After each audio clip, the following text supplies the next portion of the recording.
So, for example, when NHS England is abolished, you expected the Tories to come out and say, "Why are you doing this? This is crucial to the running of the health service." And they came out one after the other and said, "Oh yeah, not bad idea, maybe."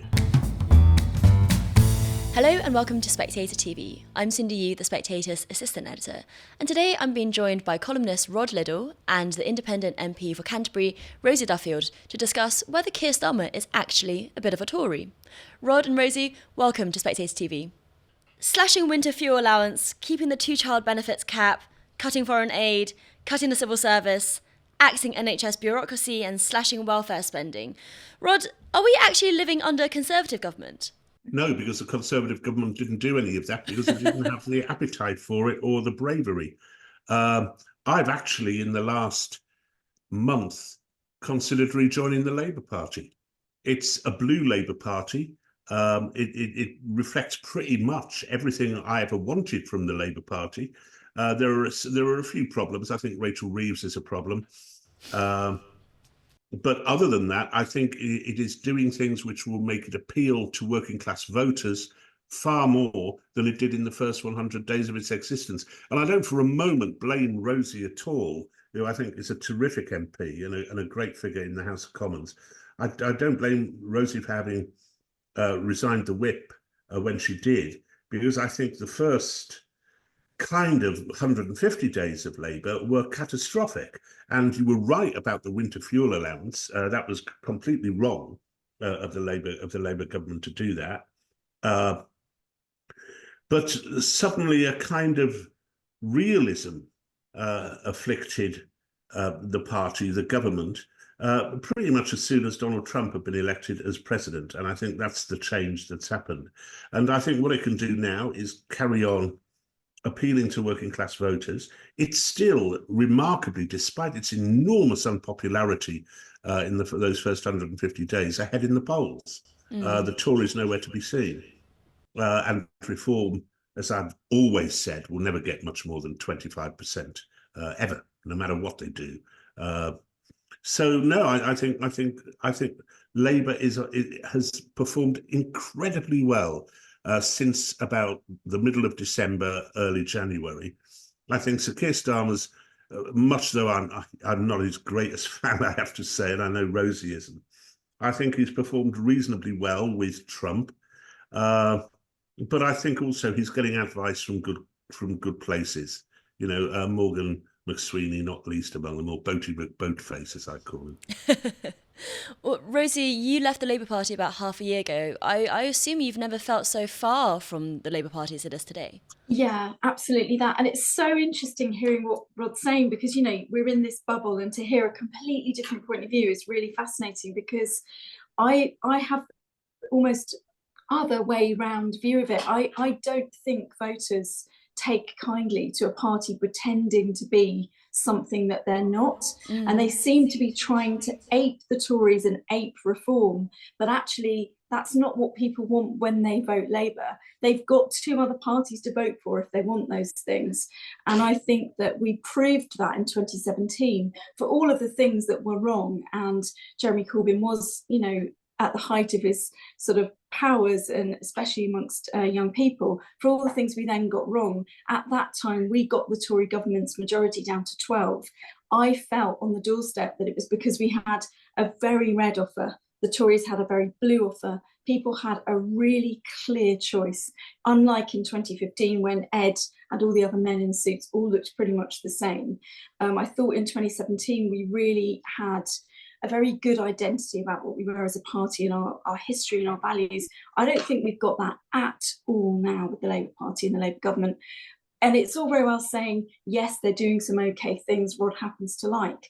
But that's not a direction, that's not an ideology. It's not even good politics. It's messy, it's muddled. Who are you appealing to? Who are your MPs? What party did they join? Where are your members? It's all a complete mess. And Labour veteran MPs like me are just watching in absolute horror and disbelief. Well, Rosie, what do you say to Rod's point that it is actually a blue Labour approach? I think it is trying to be that, but you can't be that when you've got such a large movement and you've got MPs who've sat under a very left-wing regime, and now this seeming right-wing or not even political regime. I think it's just kind of accidental if they've landed where Rod is politically, and that he thinks he's looking at a more blue Labour Party. I think that's accidental. My entire sort of political experience of this leadership is that they're not political and they don't really know what they're doing. I think it's just it's happenstance, you know, Trump coming in and all of those things. I think they've just accidentally been in the right place at the right time, and that's not going to last long. That's interesting. I think Rosie's largely right about Keir Starmer not being political. I think that's absolutely right.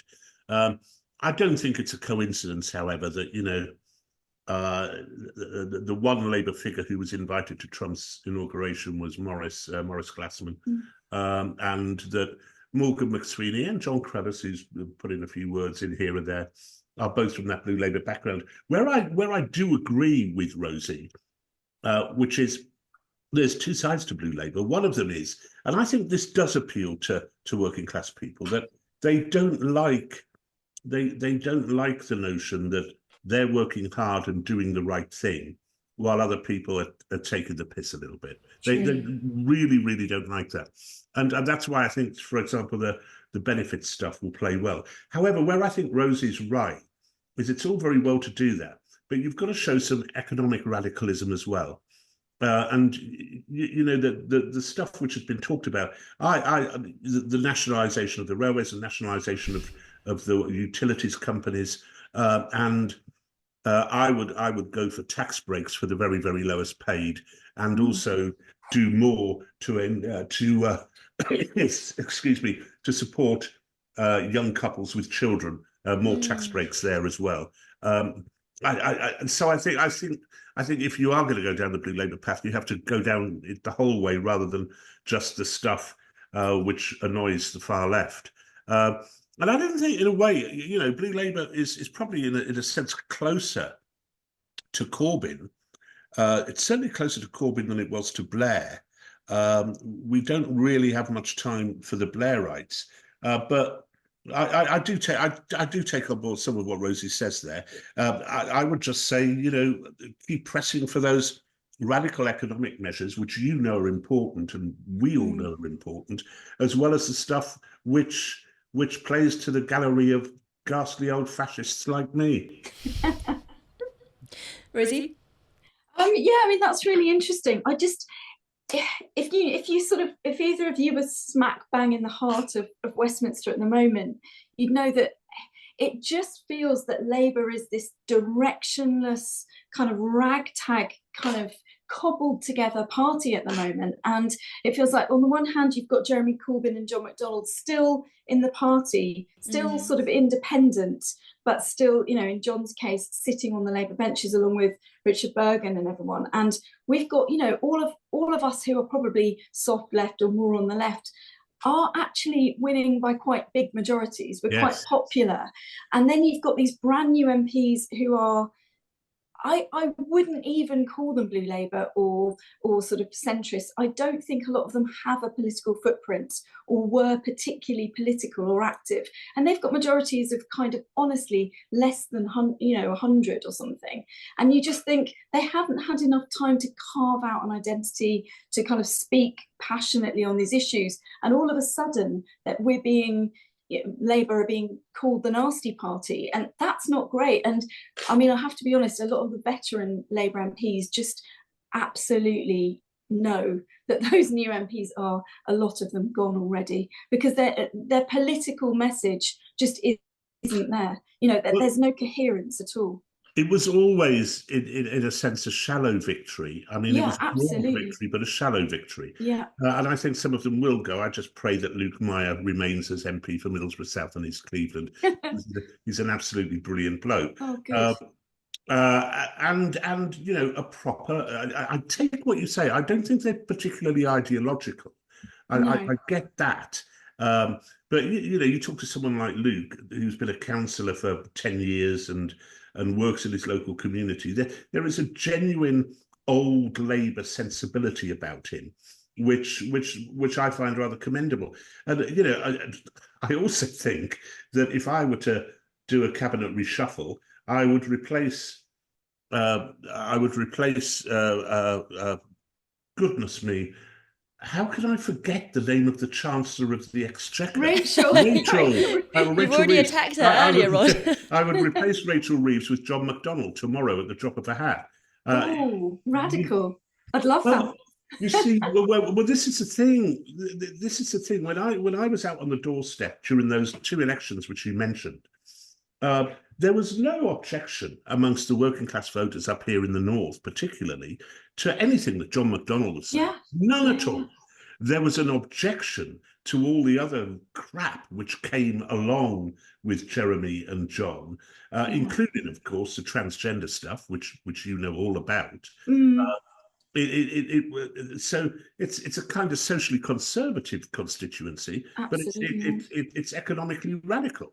Yeah. And I think Labour needs to do a little more of that, sure. I think that's really interesting. You've hit the nail on the head in so many ways. And I think that can be summed up by the fact that you know, people talk about the Westminster bubble, but this lot, you know, Keir and his team are basically leading a party of barristers, not baristas, you know, and it feels as though they're all from their own bubble. And I look at some of the things that Keir says and the fact he can't answer questions on the hoof and think, does he ever speak to ordinary people? And I felt like that about him as leader of the opposition. I'm not sure he's got any connection outside of sort of Camden and his barrister friends to the working class seats in the north, because the socially conservative, you know, economically kind of, it's complex, it's complicated. And I don't think we're anywhere near it with this government. I genuinely believe, I'd love to be as optimistic as you and think it was deliberate. I genuinely believe it's accidental that he's had a little bit of a bounce, and that's all to do with anyone in that position who'd had the Ukraine and Trump sort of stuff would have had that bounce. And I think domestic policy is what people vote on, and it really isn't going well. You're right. All the stuff which Starmer has done with a reasonable degree of deftness, which is the foreign affairs stuff, doesn't really play at home. It is the domestic stuff which is important. But there have been other signs, Rosie, that the Labour Party's kind of changed and moving down the sort of track I was talking about. Even Lisa Nandy, who in that Jenny Lee Memorial Lecture, inaugural lecture, telling the lefties, look, don't boycott arts festivals and campaign when BP is sponsoring it. You know, get a bit of reality into your lives. And I thought that was indicative and good and everything. So I do agree with you. I agree with you principally about Sir Keir Starmer. I've written about him this week in the magazine and described his tetchiness. He seems. I actually said that he looked constipated, as if he'd eaten nothing but rotten cheese for a month.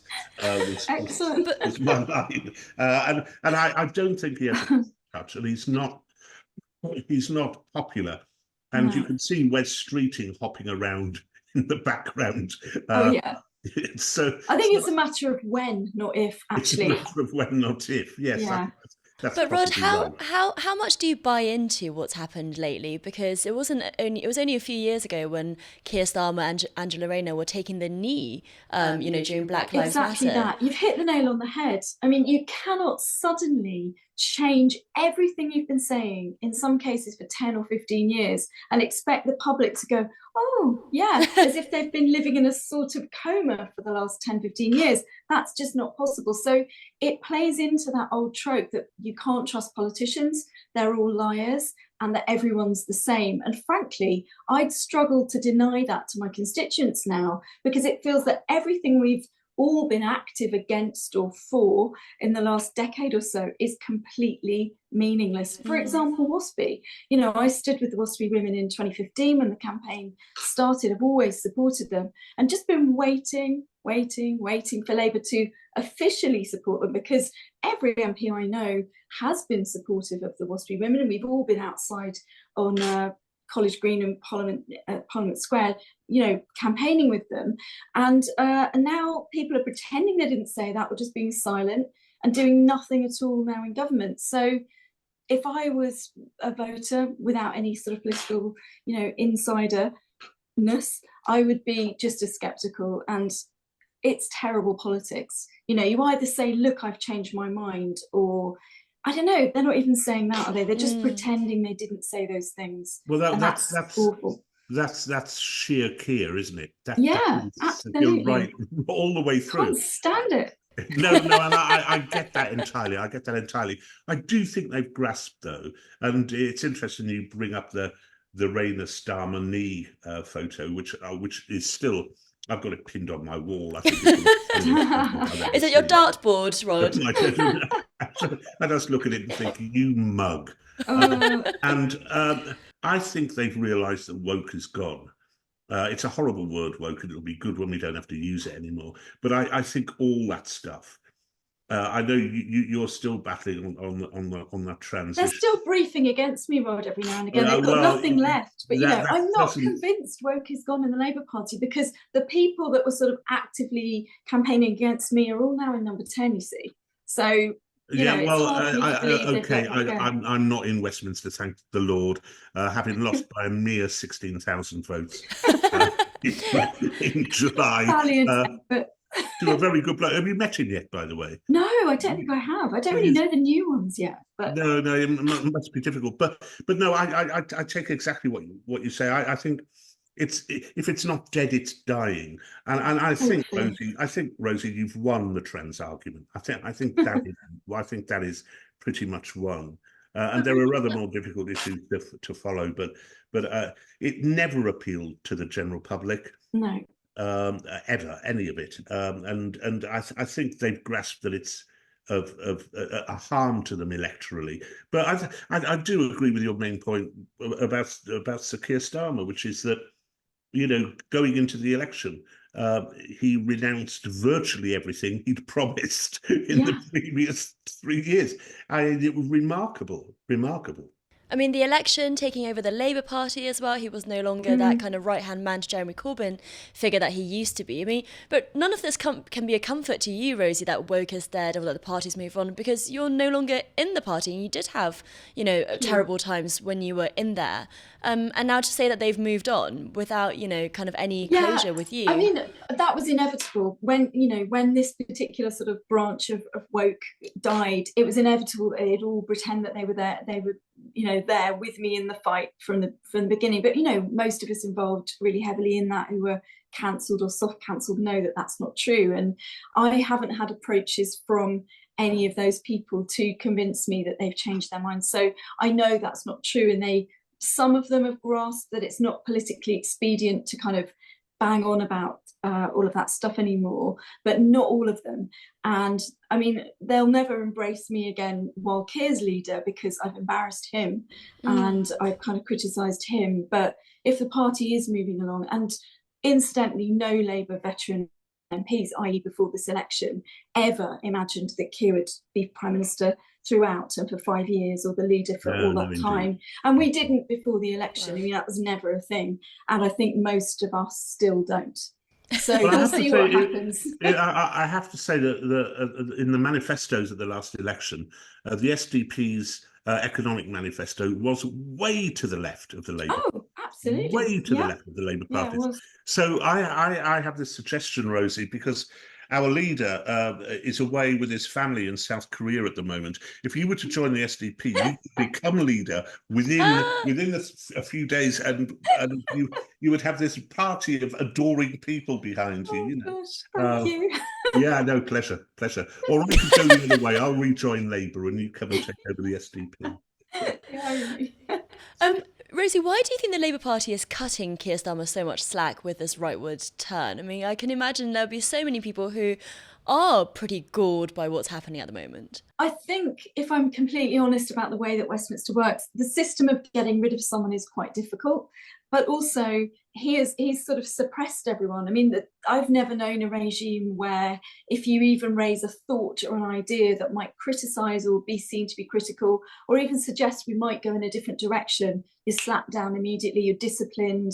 And the weapon of choice is to brief against any MP raising anything. So this huge comms team that are paid vast amounts of money, they seem to be very good at this kind of just slapping people down, briefing against them, threatening them. That's the way that they've behaved certainly towards the end of Starmer being Lotto, leader of the opposition, and now very much that's the sort of status quo. If anyone raises an objection or asks a question, of course, if you're new, you're frightened to do that. You don't really know your way around yet, and you know it's very Orwellian.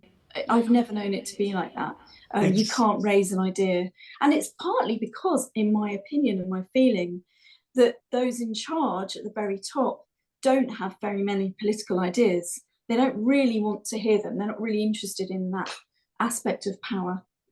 I think you might be seeing them now. That I think that Starmer's ear has been caught by a few people who are seriously intelligent and ideologically based politicians. But we'll have to see. I mean, I think the other side to what Rosie was saying is, I don't think there's an appetite within the general public, given the debacle of the Conservative government foisting different prime ministers. You know, people don't want change particularly. They want a bit of stability, and if that's Sir Keir Starmer, well, so be it. I think you're probably right that he won't last for 5 years. He doesn't look as if he wants to last. No. He looks as though he's got his eye on a sort of David Miliband, international, global, Tony Blair Institute type of role, I think, in the future. Yes. Yeah, no, I think that's right. And Rod, just finally, just as we right-wing commentators have been kind of caught out by this turn and just kind of grudgingly admiring it, where do you think this leaves the Conservative Party now in terms of what opposition are they meant to be putting? When, as you say, they didn't do anything of the stuff when they were in government either. Exactly where it is now, which is invisible to everybody. And you say, I mean, it's the opening paragraph of my piece, which is I do think the right has been seriously discombobulated by what's happened, and so has Reform, and so, of course, has the Labour left. So this is a really pivotal moment internationally for the world, for the UK, for relations with America, for relations with Europe, and I think that at the moment, I mean, if one is going to be boring about it, that actually what happens on the foreign stage is briefly rather more important than what happens at home. And I think some people do gather that. I just can't, I will listen to Rosie because she knows about Sir Keir Starmer and has had problems with him before. And she's a great constituency MP and would be a brilliant figure in any government. But the right wingers who simply loathe Labour because it's Labour, and won't even say, well, actually, that's rather a good thing. Why didn't the Tories do that? So, for example, when NHS England is abolished, you expected the Tories to come out and say, why are you doing this? This is crucial to the running of the health service. And they didn't. They came out one after the other and said, oh, yeah, not bad idea. It's a very strange political time indeed. Isn't it? Well, Rosie and Rod, thank you so much for joining me on Spectator TV to talk about it. Take care, Rosie. You too. See you soon. Rod, you will let us know when you join the Labour Party, won't you? I don't think they'd let me in because of what I said Probably about not. Palestine. You've dared to have some ideas, they wouldn't let you in. Thank you both.